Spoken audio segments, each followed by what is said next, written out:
Olá, sou Douglas Diniz, seu repórter sem fronteira. Está no ar o podcast Debate Info-Revolução, seu canal de notícias, luta de classes 24 horas no Brasil e no mundo.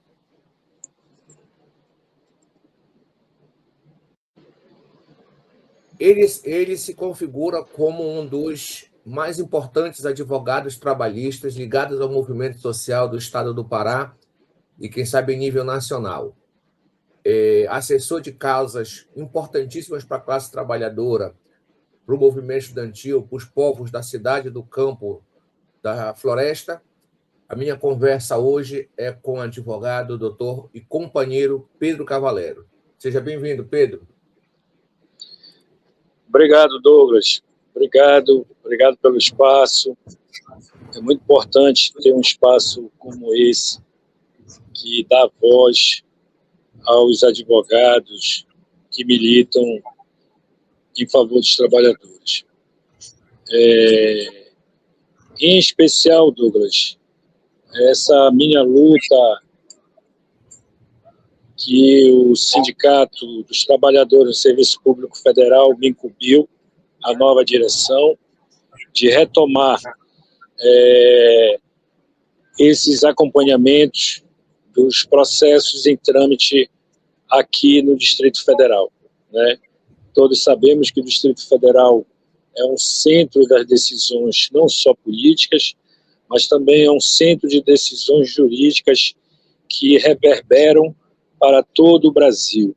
E isso, lógico, que causa um grande impacto na vida, no resultado, na prestação jurisdicional de cada um do trabalhador. Então, estou aqui desde segunda-feira, amando da nova direção do Sindicato dos Trabalhadores do Serviço Público Federal. Vale ressaltar que nos últimos 3 anos, essa minha atividade, essa nossa atividade, ela tinha sido suspensa, mas agora com a nova direção, essa atividade voltou a se realizar. Por que é importante, Douglas? Porque no Tribunal Regional Federal é que ainda se encontram os processos em grau de recurso, como os processos de indenização de campo, como os processos de intoxicados, né? E como os processos que tratam do direito administrativo, da relação trabalhista, da relação funcional que o servidor público tem com o Estado, que é o Brasil. E, além disso, veio para cá, voltou para cá, os 33 processos que foram parar na Vara do Oiapoque em 2021. Naquele momento, naquele ano... Oi? Pedro, deixa eu só te falar uma coisa. Não, é sobre isso que eu queria te perguntar, porque a gente, quando foi montar o programa, a gente entrou em contato com a direção do Sindicato de Servidores Federais para saber um pouco, porque, ou seja, a direção do sindicato mudou, né? Há uma nova direção agora, denominada Reconstrução. O CIT-CEP sempre teve um protagonismo político muito importante, não só aqui no estado do Pará, mas em nível nacional, inclusive chegando a participar de atividades importantes em nível internacional, como Bolívia, Venezuela, etc. Né? Mas, ao falar com os dirigentes do sindicato, ao conversar com os dirigentes do sindicato e com alguns servidores que nós encontramos, que por ocasião estavam visitando o sindicato, a gente saber quais eram as impressões deles, impressionante como todos tocavam no processo de como estão os processos deles, né? Em Brasília, em especial o dos 28,86%, não é isso? Que é aquele processo lá que foi dado pelo Itamar Franco para os militares, que não teve isonomia com os servidores civis, né? Um processo que já dura muito tempo, né? Muito tempo. Então, o servidor, eu me lembro que o servidor me perguntou assim: olha, seria importante que vocês explicassem, porque para a gente ficou um negócio inalcançável ver como é que os processos que estavam na 5ª Vara do Distrito Federal e foram para uma vara lá do Oiapoque, no extremo norte, lá do Amapá. Como é que foi essa situação? Explica para a gente isso. Douglas, essa situação ela nasceu de uma discussão política. Não sei se vocês lembram que o ministro Gilmar Mendes criou uma vara no Mato Grosso e o Joaquim Barbosa, naquela época, sugeriu a criação de um tribunal regional do Norte, né? E só que com instalação no Amazonas, no estado do Amazonas. E nessa briga política sobrou a vara do Oiapoque, que foi tipo assim, o Alcolumbre na época queria um tribunal e no frigir dos ovos só deram uma vara para ele, que foi essa vara que foi criada em 2021, 2022, e que foi criada, mas de forma física. Não foi o tribunal não deu a estrutura que um poder judiciário ou uma vara tem que ter. Uma vara tem que ter um juiz, substituto, um titular, tem que ter um servidor que atenda, tem que ter uma contadoria, né? Tem que ter um mínimo de uma infraestrutura. E essa infraestrutura não tinha, Douglas. Eu cantei essa pedra na época. Fui contra essa decisão do Tribunal Regional Federal, porque era possível, Pedro, fazer alguma coisa para evitar essa situação? Era possível, tu acha, fazer alguma coisa? Era possível. Eu fiz, Douglas, eu fiz. Eu tenho uma decisão liminar, que infelizmente a minha decisão liminar, claro, caiu, né? Por quê? Porque esse debate, eu tentei coletivizar essa minha insurgência com os demais, principalmente com o escritório que ainda toma conta desses processos, mas fui ignorado. Mas eu tenho uma decisão aonde a própria juíza do Oiapoque mandou retornar todos os processos de DF novamente. Isso, Douglas, lá em 2022.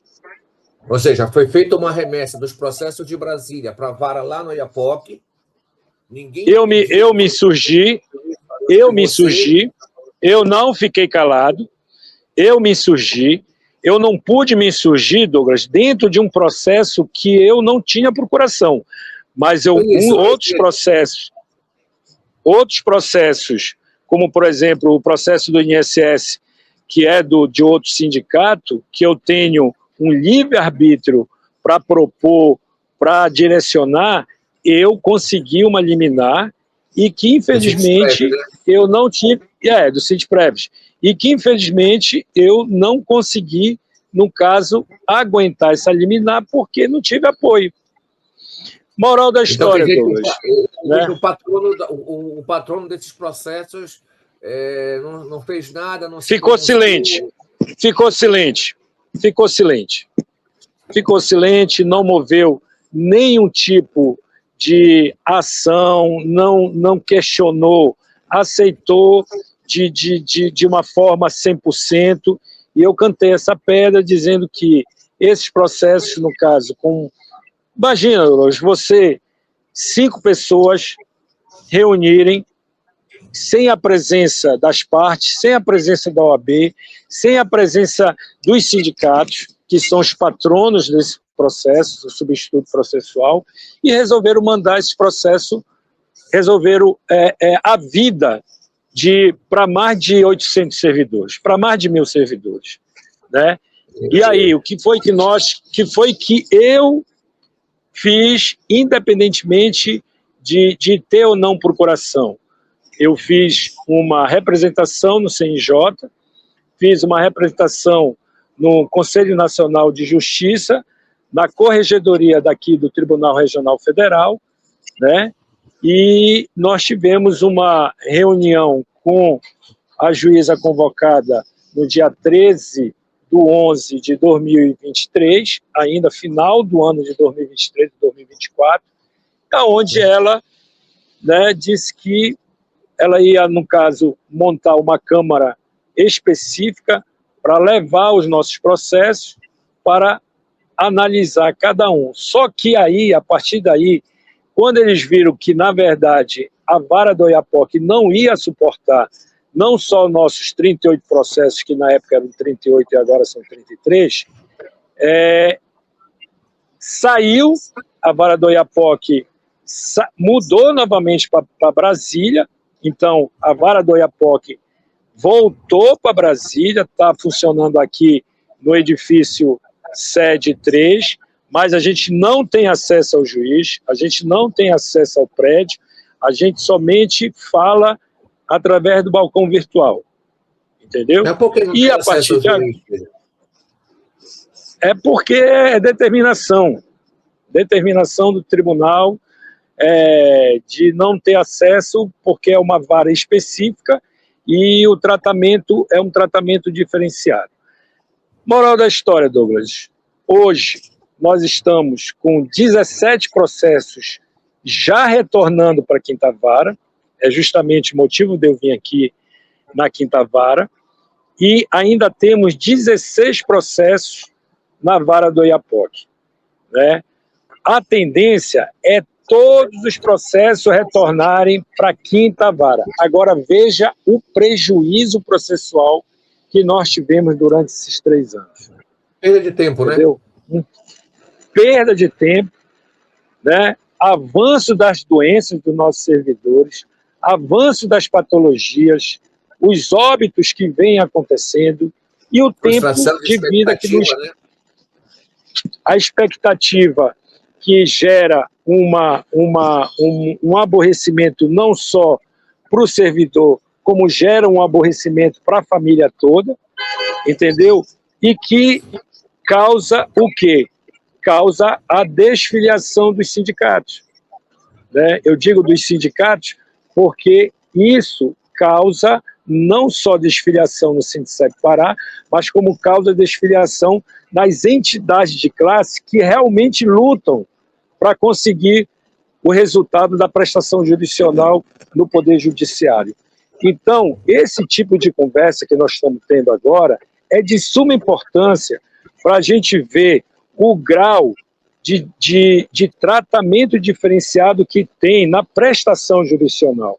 De um lado, nós temos um Poder Judiciário totalmente atrelado ao Poder Executivo, e de outro lado nós temos o quê? Os sindicatos, que têm os seus advogados, que ficam, no caso, na trincheira, tentando contrapor tudo isso.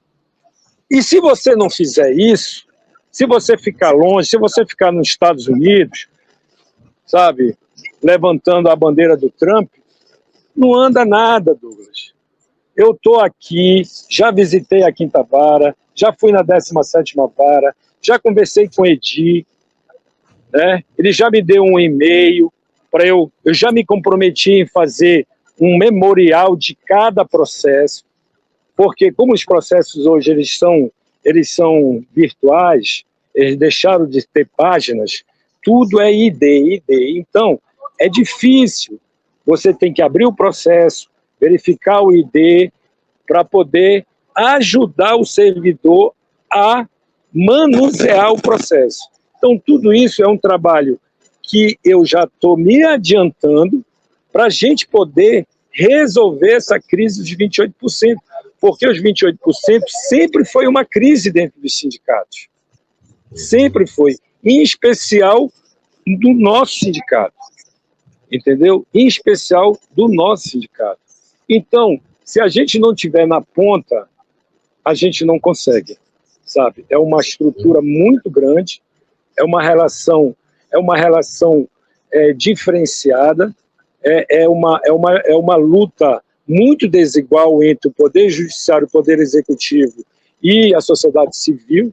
E se a gente não tiver os advogados que estejam na ponta, não se conformando com balcão virtual, furando essa bolha para vir falar tete a tete, o nosso processo não anda, Douglas. Então, essa foi a minha missão, essa é a nossa missão. Eu estou com compromisso junto com a nova direção para a gente, no caso, resgatar a prestação jurisdicional, porque os servidores eles pagam mensalmente o nosso sindicato e eles precisam receber esse dinheiro, que foi um dinheiro que foi retirado lá no ano 90. Entendeu, Douglas? Claro. Eu te faço uma pergunta, Pedro. Você falou aí no meio da tua explicação de como é que está toda essa situação, o Vara do Oiapoque, volta para a Quinta Vara, tudo isso, de que era um certo número de processos, se não me engano, 35, né? E que hoje são 33, é isso? Eram 38. Eram 38.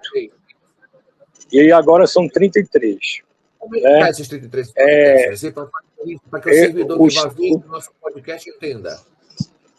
Olha, os 38 processos, eles estão, alguns estão ainda na fase para atualizar cálculo. Eu estou pedindo, no caso, atualização de cálculos de todos os processos, porque a maioria dos cálculos, Douglas, que estão nos autos, são cálculos de 2007. Vê aí... Quase 10 anos. Quase 10 anos. Mais de 10 anos, né? Mais quase, de 10 anos. Quase 10 anos de defasagem. Além disso... Se é de 2007, Pedro. Pedro, se é de 2007, quase 20 anos. 20 anos. 20 anos. 20 anos o cálculo está desatualizado. E qual é o outro encaminhamento que eu estou dando aqui? É de colocar esses processos tudo só no monte, com prioridade, porque pelo tempo de 30 anos, todos os nossos servidores não é preciso nem é só fazer conta, todos os nossos servidores estão há mais de 80 anos, 75 anos. Então, todos eles estão com prioridade de tramitação. E se você não brigar pela prioridade, vem outra e briga. Se eu não gritar que eu tenho prioridade, vem outra e briga. E aí, quem grita é escutado. Quem fica calado, com a língua atrás das pernas, eu tenho certeza que não é escutado, entendeu? Então, essa é a nossa missão, né? E eu espero, né, que essas visitas e essas diligências elas sejam feitas de forma semestral, né? ou de 3 em 3 meses, para que a gente, no caso, possa tentar resolver o mais rápido possível essa situação dos 28%. Entendeu, Douglas? Entendi. Então, agora, qual o procedimento? Você fica aí em Brasília até quando? Quando você estiver aqui no Pará, vai sentar, vai discutir com a direção do CENTICEP e, evidentemente, vocês vão ter um encaminhamento de como fazer com que essa informação chegue o mais rápido possível. Vocês estão pensando em descer para as regionais do sindicato, fazer reunião de delegados sindicais de base? O que é que vocês fazer visita aos órgãos? O que vocês estão pensando para fazer com que essa informação chegue, que não basta somente essa conversa que a gente está tendo aqui, essa informação chegue de forma mais célere, né, de forma mais contundente a cada servidor e a cada servidora? As visitas regionais, elas irão se dar, independente desses processos de 28%, nós temos ações agora sobre o superendividamento, que é uma tese que está sendo construída a nível nacional. Por quê? Porque o governo Lula, agora em fevereiro, sancionou a lei que anistia, que reduz os juros, né, dos empréstimos que os servidores públicos fizeram, mas a gente quer além disso, né? A gente quer, na verdade, uma anistia dessas dívidas que os servidores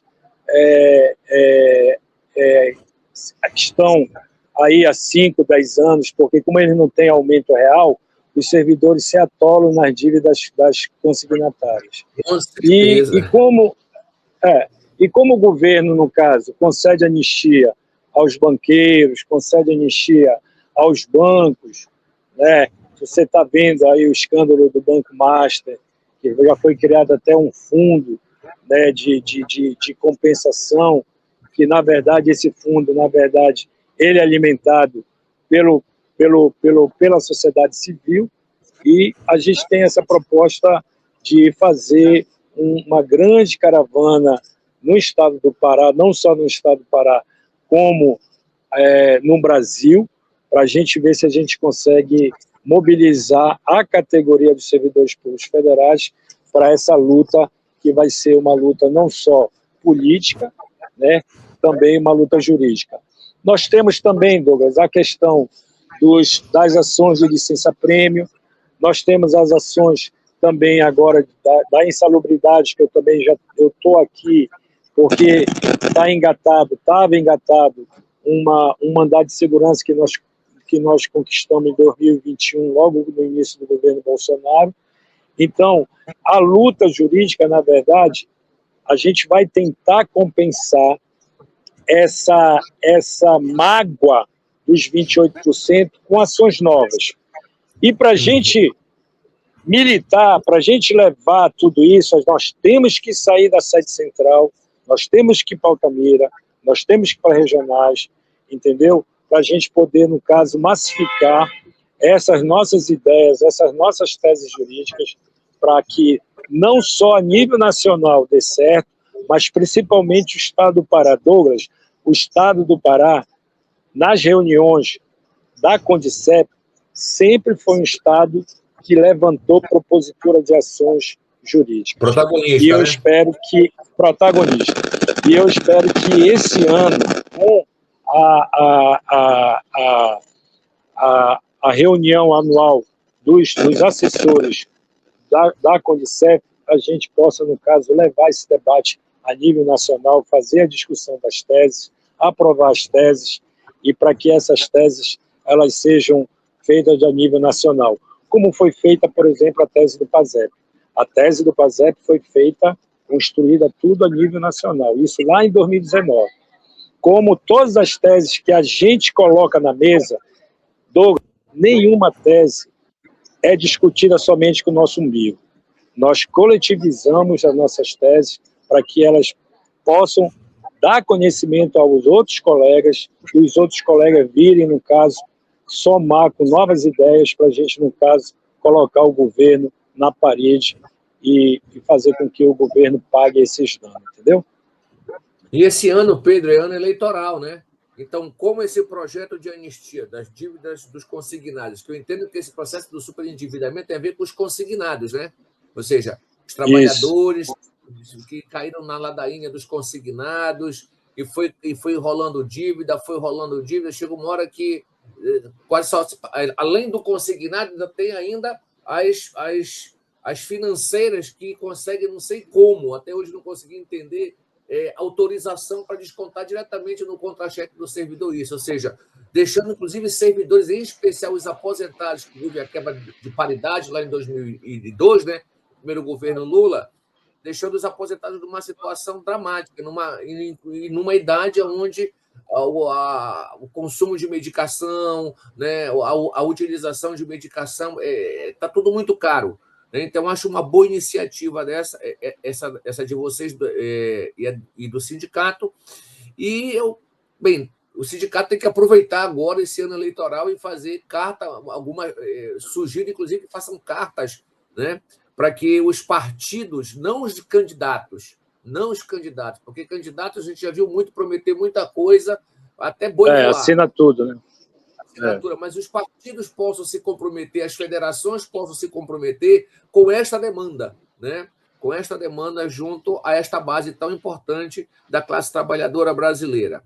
Pedro, nós estamos chegando ao final do nosso programa, é um programa rápido, né? Eu queria agradecer já de antemão o tempo que tu está destinando. Tá vendo, eu estou aqui, ó.